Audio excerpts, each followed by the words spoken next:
Hey guys, it's Motorcycle Mouse. We came back into the woods. We're going to do a little bit of a camping trip. We're going to show you guys today some of the ways that we set up camp and some of the ways that we break down camp, and also some of the gear that we use. So hang on, we'll be right back with you. Hey guys, it's Mouse. So I think we found a pretty good place to do our camp. So I want to show you guys why we picked this camp and show you some of the ways to better set up camp. So en route, we've probably marched a good couple of miles, and we made our own trail. Anytime you make your own trail, that's a lot harder than just walking down a trail that's already been established. So along the way, some things that you need to remember, especially if you're going to do that: drink lots and lots of water, keep yourself hydrated, stop and rest if you need to, and wear good boots.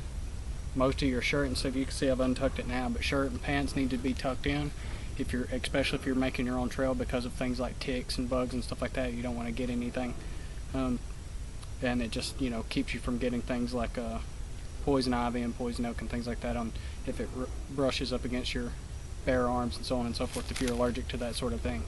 So we picked this place because it's pretty flat and we can see pretty good distance around us, and as you can see around us, there's all this fallen dead limbs, and we don't see any widow makers above us, anything that's gonna fall on us in the middle of the night. So I want to show you guys how I normally put my bag up. So what I'll do is I'll loosen the shoulder straps all the way, and then I'll undo my waist so that it's just kind of hanging there. The way that I tie it up is, I don't know if you can see it, but on the top of it I have a carry handle that I've made, and it has extra 550 cord attached to it. What I'll do is I'll turn my bag around and I'll set it up against the tree with my knee holding it up so I don't have to hold it now.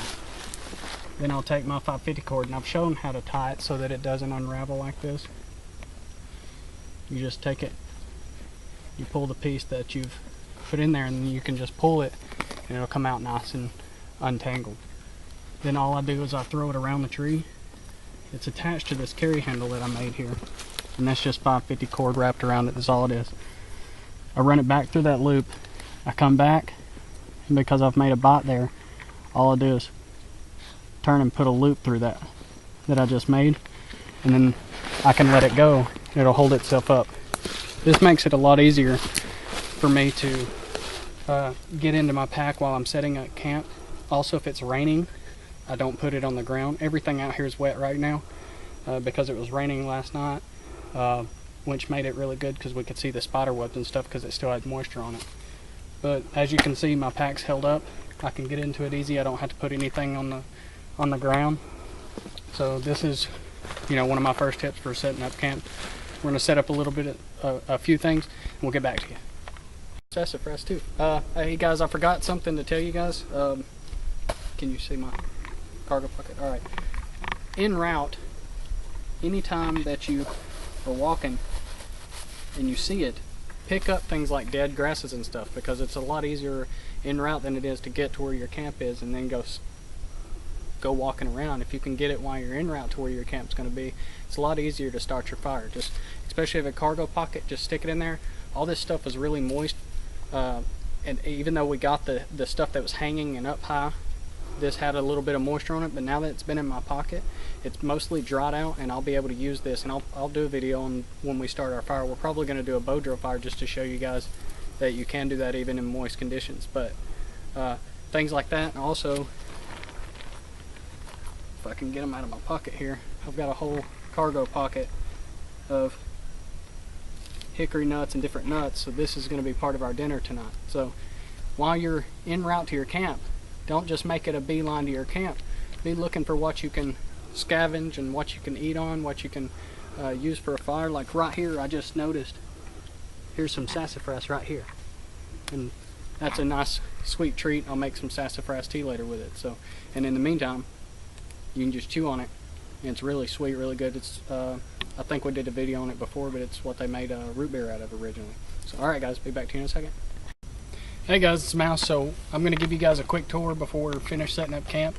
So what we've done is we've picked up some limbs and we made ourselves a tripod that makes it easier for cooking on later. Whiskey has already laid out his tarp. We've cleared out an area that we're going to put up our military half shelter. We'll show you guys that when we do it. You can see our bags set up here. You can see my rifle there, my bag, his bag. What we're going to do right here is we're going to use this tree slit here to help cut. I'm going to use this as Ven saw, S-V-E-N, and I'm going to try it out. I really like it. Everything folds up to a package no bigger than this red part of it. All this folds in here, and it's good, you know, it'd be good for camping. It's extremely lightweight, so I'm going to beat it up a little bit while we're out here. I got this from True Prep, so we're going to try it out and see how it does.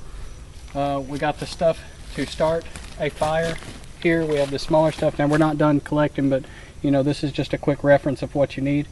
We're not too much worried about putting the stuff on the ground here because of moisture. Normally you wouldn't want to do that, but we've cleared this area out pretty good. We've collected up some firewood. You can see my bow drill set. I did not want to put it on the ground, so that's why it's set up right there. And you can see we made a little bit of a little table over there. So right now I'm gonna cut this. What we're gonna do is I'm gonna show you guys how to start a fire in the rain, because it's very, very moist out here, so everything's really wet. So what we did is we chopped this down, and it was dead standing. It was dead, but it was still standing up, so we knocked it over, chopped it down, and now what we're going to do is I'm going to cut out a section about like this from it, and I'm going to show you guys how we can split this up and process this, so even if it's wet outside, you can start a fire. So we'll be back to you in just a second when I'm done processing this, and I'll show you guys how to do a fire from it. I make quick work of that.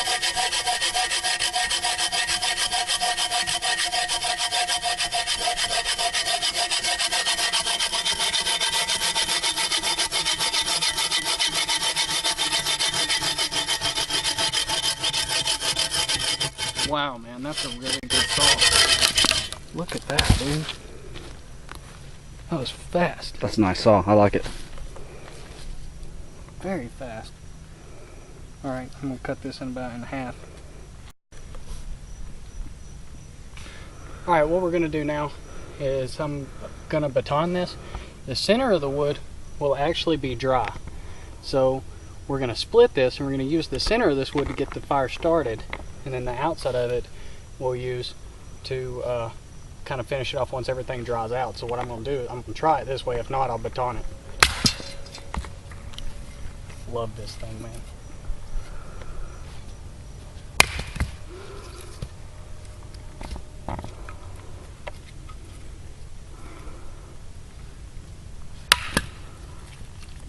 And that's your Condor?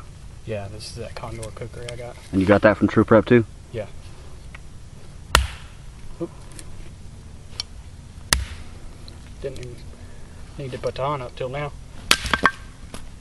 It's a good way to mess a blade up, but kookeries, man, you can give them some punishment.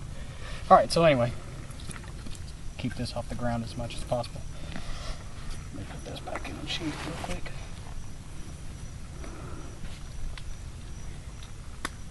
Well, no, I still need it.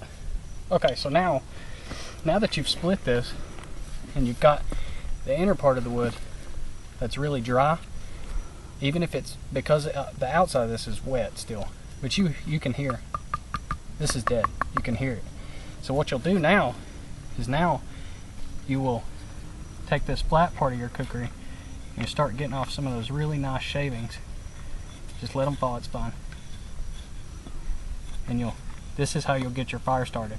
This is how you'll make your tinder nest. You'll put it inside of the grasses and stuff.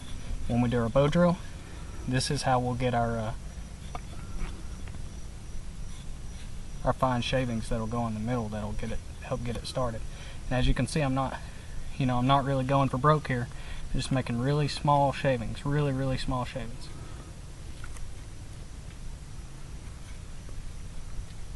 This thing being so big helps because its weight kind of, it's like a feather stick that you're doing, you're just getting it really big. Once I get a bunch of these, and we'll get a bunch of them, then what I'm going to do is I'm going to take and I'm going to get some smaller pieces. Well, I'll go ahead and do it with this one to show. So you don't cut your hand here's a good pro tip out here. If you're fixing to take a swing on something that's really small, that it's not safe for you to hold, take you another stick, this is called a cheater stick, then your hand's out of the way, and you can make some really good precise cuts to get you a smaller piece like so. My hands weren't anywhere near the log, and that's how you can get you your small cuts.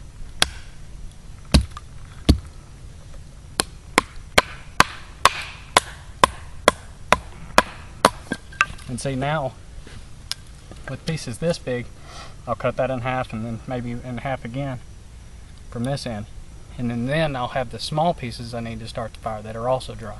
So we'll get back to you when we start the bow drill fire.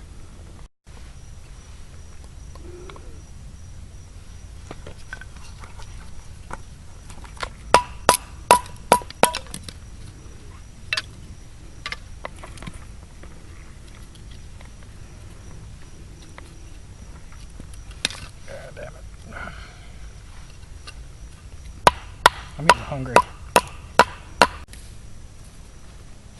Alright, basically what I'm going to do right now is I'm processing this up, and I'm also getting any of the green out of here because the green doesn't burn as good. I'm also going to process it by basically exposing all the little fibers, but you do it by just run it back and forth and you move it around a good bit, which those wood chips are going to be in the middle, and we're going to shave them down even finer to put in the middle here. So once I actually get the ember from the bow drill, it'll work a lot better. But also, I brought a pencil sharpener with me. I usually bring one, and so what we're going to do is we're going to take these that are like this size, and we're going to stick up in that pencil sharpener, and it'll get us some really fine shavings. So that's a really good thing to carry with you. If you don't have that, you can do a feather stick, you know, and make them really fine. These you did pretty good right here, but we'll just make them a lot more fine than that, and then that goes in here. Once we get the ember started, oh, you're filming. It'll do a lot better. We'll use our ember, put it in here, start a fire. What the fire lay that I'm going to do is, once we get everything started, this will be the open end, this will be the closed end. All I'll have to do is blow this into a flame. Once it gets blown into a flame, I'll stick it in the opening, lay everything down, it'll catch fire. By the way, this is everything that we processed from that one piece of wood. We got some really small sticks. We're going to get the pencil lead size. This or smaller is what you'll start out with. We'll get a bunch of those, and then you'll slowly start working your way up to that size, pencil size, and then bigger and bigger and bigger until you get to the point that you're getting to actual fuel wood. What I'm doing is I'm just trying to keep the knife still, and then I just bring the piece of wood back and my hands up against my leg. That makes it to where I can control the angle of it a lot better than if I just was swinging the knife down towards it. I'll make 5 or 6 of these to help start, and those that fall off, see how many's falling off? I'm just going to pick them up and use them. Like, it doesn't matter if they fall off because I'm just going to use it in a minute anyway.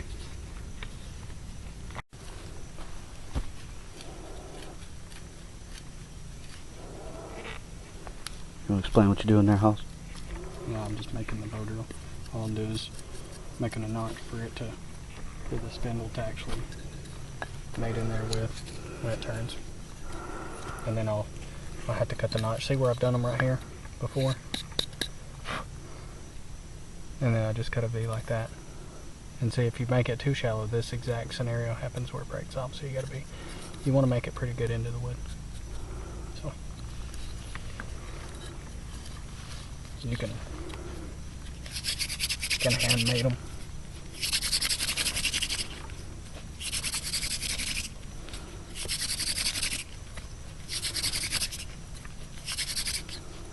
Okay, that'll be enough. Now just cut the notch. But just for demonstration's sake, I'll do it with the bow to mate them together. I won't actually cut the notch yet. I'll show how you burn it in and all that. I hate putting the spindle or anything in the ground. Let me put my cooker in. Gotta lay that thing short, dude. I'm so afraid I'm gonna take my finger off with it if I'm not careful.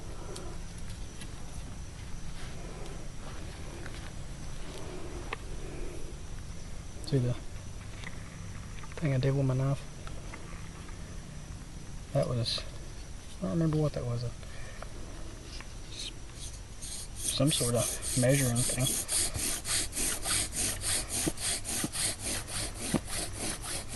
That would be enough. Yeah, it looks good. But, so that's burned in. Leave that out of the moisture. Leave it off the ground as much as possible. Now, I'll cut my V-notch. And I'll leave good space down here at the bottom for oxygen to get to, so we can get our ember from it. And then the ember will fall in these sassafras leaves we picked.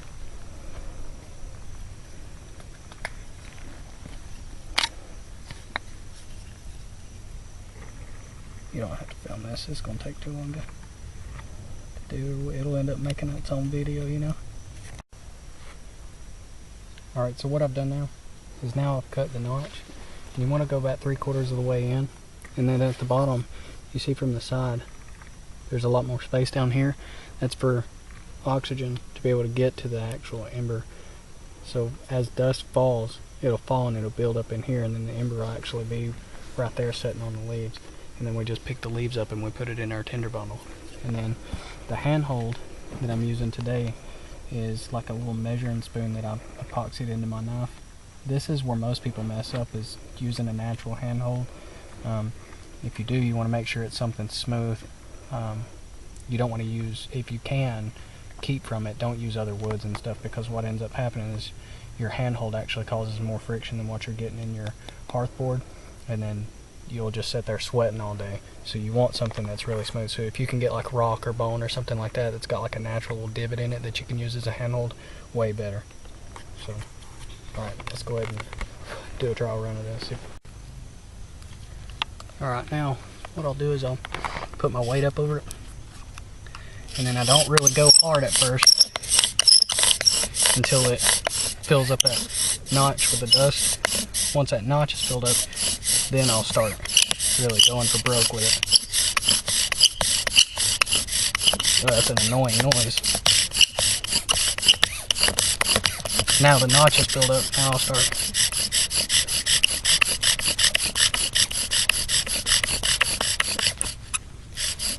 I think I've already got one there. Yeah, I'm pretty sure I've already got one.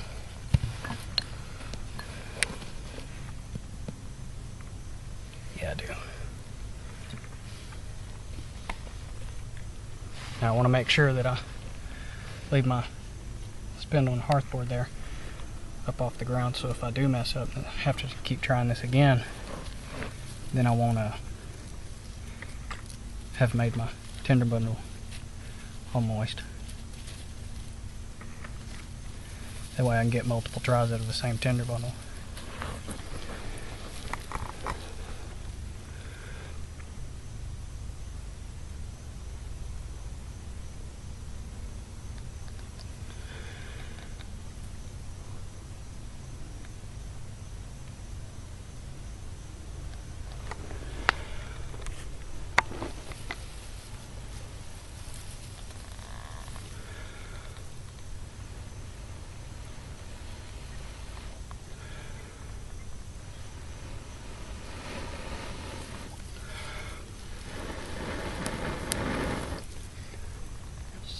You tell how moist everything is by how much it's smoking. We always hold it up because heat rises, and while you're blowing, try and keep it away from your face when you're breathing in, or you can pass out into it. Now I just let it burn on itself for a minute. Now all that wood that we processed over here with all these feather sticks and stuff, now that's where it comes in. So now we'll lay the feather sticks over everything.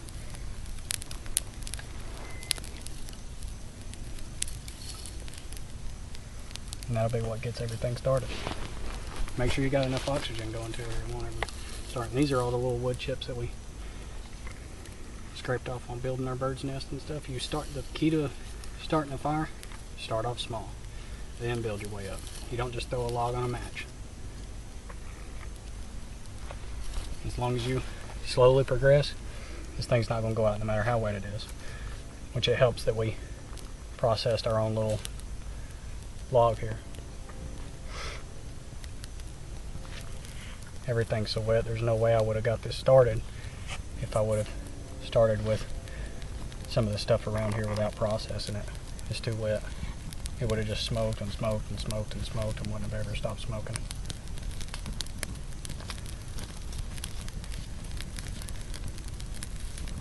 Now I'm perfectly confident that I could just set this stuff on here and walk away from it and go look for more fuel wood, but we've already done that.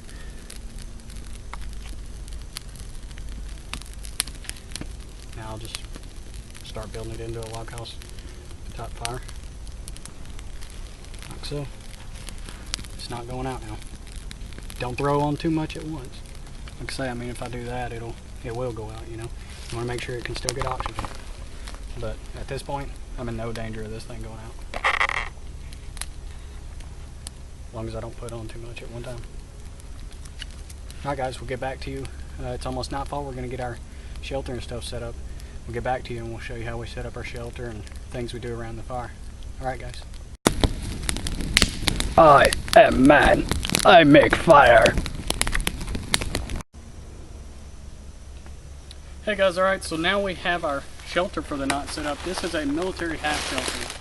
And traditionally how this was used is one soldier would carry half of this, the other soldier would carry the other half. Each soldier would have 3 stakes that piece together to make one stake, which is these that are standing up here, and that's what gives you the rigidness of your ridge line here. And then it would be staked off as you see here with guy lines, and then stacked down. Around the other end of this will be our doorway. And then, I don't know if the camera will pick it up, but in there you'll have your mats. You can see my rifle holding my mat down right now. And then we just laid down a tarp as a ground cloth. It's probably going to rain pretty good tonight, so we made sure that this is real nice and taut. And if you're in an area where you're not really worried about corrosion or anything, or I forget how you say it, erosion of the ground, what you'll do is you'll dig a little bit of a trench around it so you don't have water coming in on you. You'd do the same thing in a tent if you weren't in an area that you were worried about that. But then you would take the dirt that you used to make that trench and you would toss it on the edge. That keeps spiders and bugs and things like that from coming up inside this. Even though this doesn't have a bottom like a normal tent, you really don't ever have to worry about things like bugs or anything like that getting in this as long as you prep yourself properly. So this is our shelter for the night. We've already got a tripod for eating. We've got our fire going really good now. You guys seen a video of us making that. We've got a nice little workstation here and we still got our bag set up. So this will be our camp for the night, and we'll show you guys a few more things before we head out in the morning. Alright guys, back to you in a moment. Hey guys, it's Mouse, so it's almost night time, so I was going to say what I was going to say at night, just in case the camera doesn't pick up at night. When you're around the fire, one of the things you'll do is, of course, feed your stomach. Make sure that you replenish your fluids, and then also at night when you're just chilling out around the fire and you're not having to do duties of the day that, you know, go collect firewood, so on and so forth, or build camp, or so on and so forth, be sure that you take care of your tools, equipment, or weapons, then your equipment, then yourself. So oil your weapons if you used them at all, make sure that they're clean, free of debris, and then oil and take care of all of your equipment, including your blades. Make sure that if you have axes, make sure you re-oil put the oil on the axes or the linseed oil if you use that on your handle. Oil your blades, anything like your kukri or your knife or anything like that. Make sure that you've taken care of your equipment, because your equipment will take care of you if you take care of it. And then take care of yourself. You know, make sure you get you a good night's rest. Go to bed at a decent time, because in the middle of the night, especially people that are new to the woods, they'll stay up all night listening to every little branch that moves or falls, or the wind drops an acorn off the tree and they think it's an animal, and they sit up all night trying to figure out what it is. So make sure that you get you enough rest, especially if you're going to be out here a few days. We're heading out in the morning, and when we head out, you know, this is just a one-nighter thing. But if we were going to be here multiple days, sleep would become more and more important, and so would water. So make sure that you replenish your fluids. And another thing, let's talk about my food real quick. Always use foods that require a bare minimum. So either just water to make, because dehydrated type foods that require just water, they're really lightweight. So like freeze-dried and things like that, it's really lightweight, really good food to bring out here. And most of the time, you can, if you wanted to, you could cook them inside their package. I don't do that because I have good cookware, you know, I have this canteen kit or whatever. But a lot of them, you know, cereal bars, grain bars, anything like that, be sure that you take those type of foods into the woods rather than like canned foods and things like that that has a lot of water content in them already that's really heavy, and you don't get as much nutrients for the food. So freeze-dried foods, especially if you're going to be hiking a lot, make sure you bring that type of thing, food that's lightweight and that's easy to eat. So like if you have like granola bars or something, you can just pull it out of your pocket while you're walking and eat while you're walking. You don't necessarily have to stop and cook or make a fire, so on and so forth. So that way you have a good meal at the end of the night. Another thing, anytime you eat, make sure that you clean your pots, your pans, anything, your canteen kit, whatever you use. Make sure you clean it really well, and make sure that if you don't eat all of your food, or if you have any food or anything like that, especially if you're in bear country like we are. On the way in we saw some bear poo. Make sure that you dispose of your food stuff and use the bathroom away from your camp. You don't want to attract animals to your camp. So yeah, we're eating right here next to our camp, but if I was to spill anything or anything like that, I would pick that actually up and put it in the fire. And anytime I dispose or throw out my food or anything like that, it's always away from the camp. Don't ever eat and don't ever dispose of your food around your campsite, basically is what I'm trying to say. So, but alright, I'm just going to split each piece individually.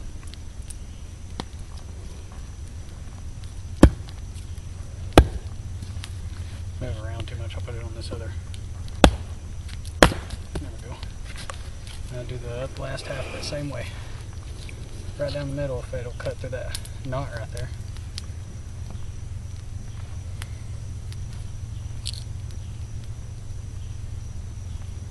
It looks about centered.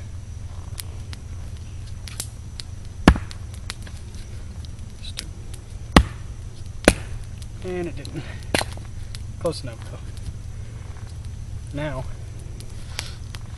put that to the side. Now what you'll do is you have 4 pieces, like so. And then you'll put your tinder in here, if I can get it to stand up straight. Put your tinder in here, and then you know, lay it down crossways. We'll light it on fire. Once it starts burning, it'll burn from this, and then you can cook by just putting your pot right on top of it. We'll show it whenever we get it actually going good. We'll actually show it. Hey guys, it's Mouse. So what we did is we took a piece of that log, the same one that you guys saw me process to make our fire here, and what I did is I cut off a piece that was about 5 or 6 inches long. And so what I've done is I split it into 4 equal pieces, and then I put some tinder in it, and then that tinder and small pieces of wood like so, and I crisscrossed them. And this is called a Swedish fire torch, and it's a really good thing to use if you're trying to conserve wood, and it's also a good thing to use for cooking. And what you'll do is this actually lights up these logs from the inside, and it's allowing enough oxygen that eventually, even though all this tinder's burned down, you'll have a flame coming up just from these, and then you can regulate how much oxygen gets to it by moving these out or in. You can do this with any size log as long as you can split it into 4. And then what will happen is once this thing actually gets going, I'll show you guys, but then I'm going to reheat my food up on it just to show you guys that you can cook over this. So we'll be back to you in a moment. Hey guys, it's Mouse. So I wanted to show you guys what our Swedish fire torch looked like whenever we were done with it. To allow more oxygen, you just spread these pieces out. You load it with some kindling. Once it actually gets flamed up, these actual pieces are catching fire, and we've actually got the water starting to boil on top. You can see the bubbles down there. I think you can with that camera, but you see the bubbles start forming. It's about to start boiling. All you got to do is just keep loading it with tinder if it doesn't start boiling up until the point that it catches. And once it catches, this thing will burn for a while because of the way that it kind of keeps oxygen from getting to itself. It's almost like with a wood stove when you keep oxygen from getting to it, where you got the little vent that closes. That's kind of what this is like. If it starts lighting up too quick, you just push the pieces closer together and it slows it down. So it's kind of a nice way to regulate how quick your wood burns. It's a good way to make it last a little bit longer. It's also a really good way to cook. This is, as you can see, it makes a great stand for the for the canteen. So if you do like a canteen kit like this, like I have here, I'm done eating now, but if you do a canteen kit like this, then you know it's a really good way to set your canteen down and have yourself a little bit of a fire here. In the winter this is a little bit better. In the summer I'm sweating right now pretty good, but in the winter this is really nice because you got a little bit of a fire right next to you, and then you could be sitting next to your other fire, and when this goes out, just push the pieces into your fire. So alright guys, well, thanks for watching. We'll be back to you as soon as we can with another video. This is Mouse from United Front Tactical. Thanks for watching. Hey guys, Motorcycle Mouse. So it's getting to be nighttime. We threw all of our firewood on. We're stoking it up pretty good, and then we're about to go to bed. It'll die down the coals. We'll have some nice coals in the morning to cook on. It's getting really warm here. I'm probably sunburned on the left side of my face. So once again, just wanted to tell you guys, at night when you're sitting around the fire, be sure to take care of your weapons, then your equipment, then yourself. And you know, just take this as the time to relax, drink you plenty of fluids, get you some good sleep, so when you wake up in the morning, you wake up refreshed, you're ready for another day. Thanks for watching guys. Motorcycle Mouse out.